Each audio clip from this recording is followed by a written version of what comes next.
You've had a busy couple of days. Have you been following President Trump and the First Lady around? So it has been a really crazy last few days. I'm so grateful. I'll give you the cliff notes and then we're going to do a full breakdown on Spot On. So I won't bore everyone with it right now. But the First Lady took a trip to North Carolina with the Second Lady, Usha Vance, and they were going for Thanksgiving to meet with military families and kids and troops and Marines. And they hit me up a few days before and they said, "You wouldn't want to come, would you?" And I said, "No, I'm only the biggest fan of the First Lady. Yes, I would like to come on the plane with the First Lady." And so I immediately came to DC. We met at the White House. We took a motorcade to the plane. The First Lady looked beautiful. The Second Lady looked beautiful. And then we landed in North Carolina and they went to Lejeune High School and they met with all of these students and they did a seminar on AI and how they're incorporating AI into their classrooms. Then they met with these young kids at the elementary school. And you know me, Megan, I'm very judgmental, right? I'm very judgmental. I might love In someone. a good way. In a good way, yeah. I might love someone, but I'm also judgmental and sort of looking at them going, okay, what's going on? What are they really like? And I thought this would be an opportunity to see the First Lady up close because something I talk about a lot is sort of how Michelle Obama and liberal First Ladies get a pass on everything, right? They can do a tour talking about their hair and makeup and nobody says anything, right? They're praised. And how racist they are. Yeah, and how racist they are. And they're praised and beloved. But when First Lady Melania Trump does anything, she's pretty maligned by the mainstream media for doing, nothing or even doing the same things. And so I thought, okay, I want to go see her in person. They gave us unfettered access. We're like hanging out in this classroom with her and all of these kids.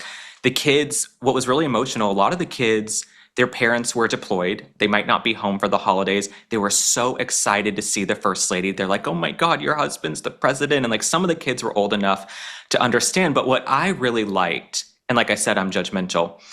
There was no moment where I felt like she was rushing through for a photo op. There was no moment where I felt like, okay, we're going to go see this kid and then we're going to do this, we're going to do this. She gave every kid ample time. She didn't care. You can hold the motorcade, you can hold the plane. I'm going to hang out with these kids. We're going to do this. They're throwing stuff at her, throwing things on her head. They're cutting stuff up. I mean, they're being rambunctious kids.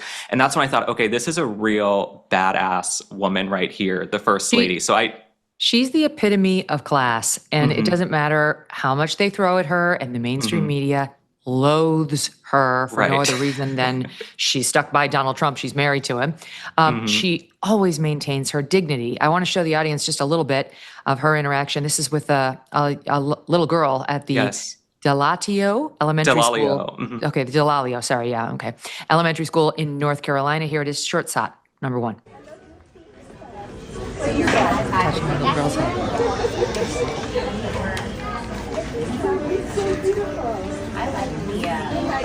Aww, oh my gosh, that's so adorable.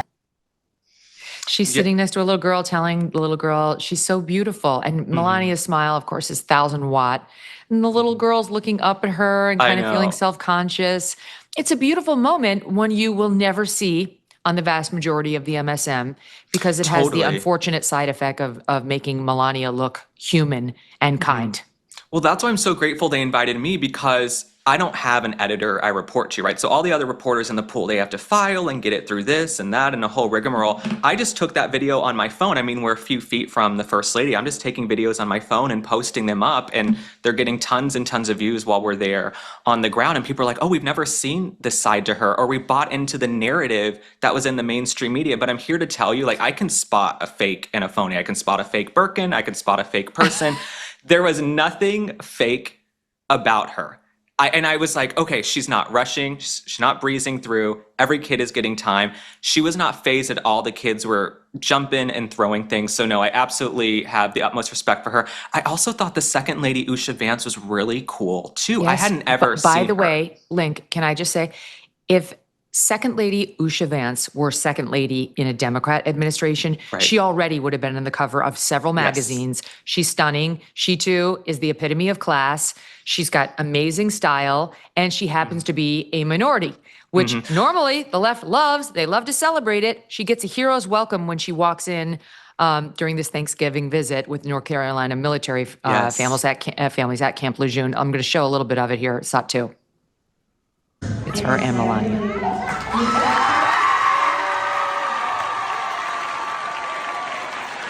Aw.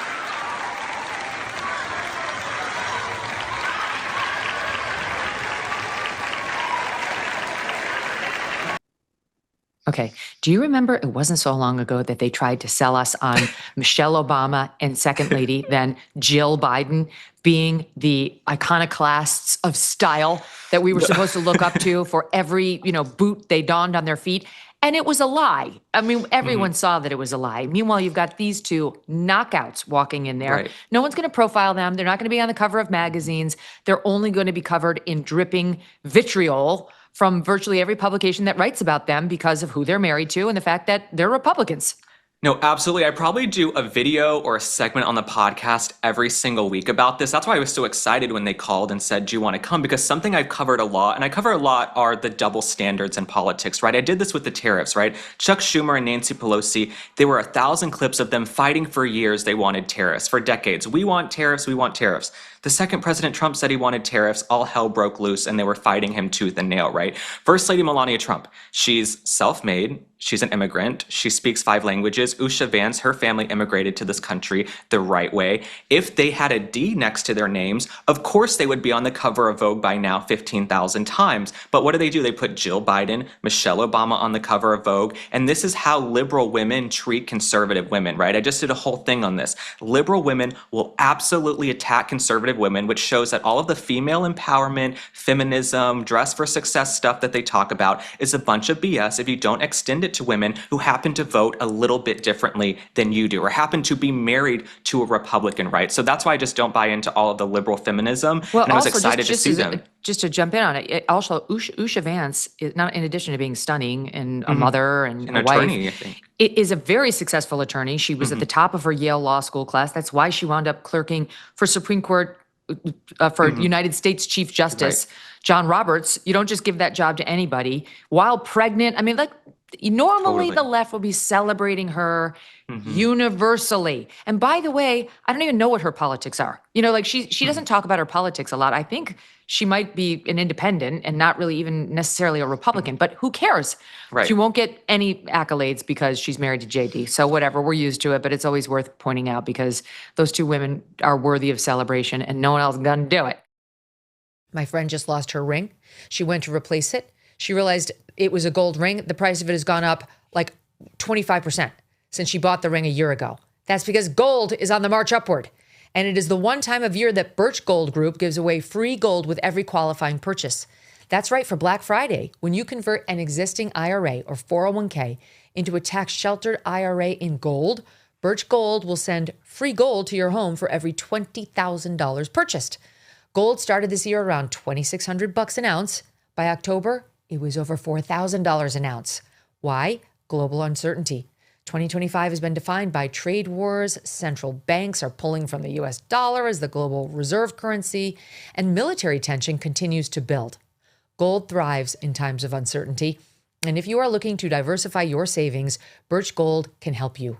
Plus, now through November 30th, get free gold, I say, with a qualifying purchase. Just text MK to the number 989898 to claim your eligibility and for a free info kit on gold.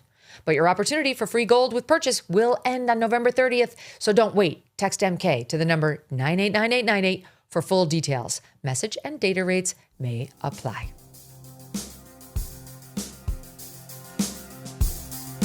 Thanks so much for watching. If you like what you just saw, hit the subscribe button for more clips and full episodes.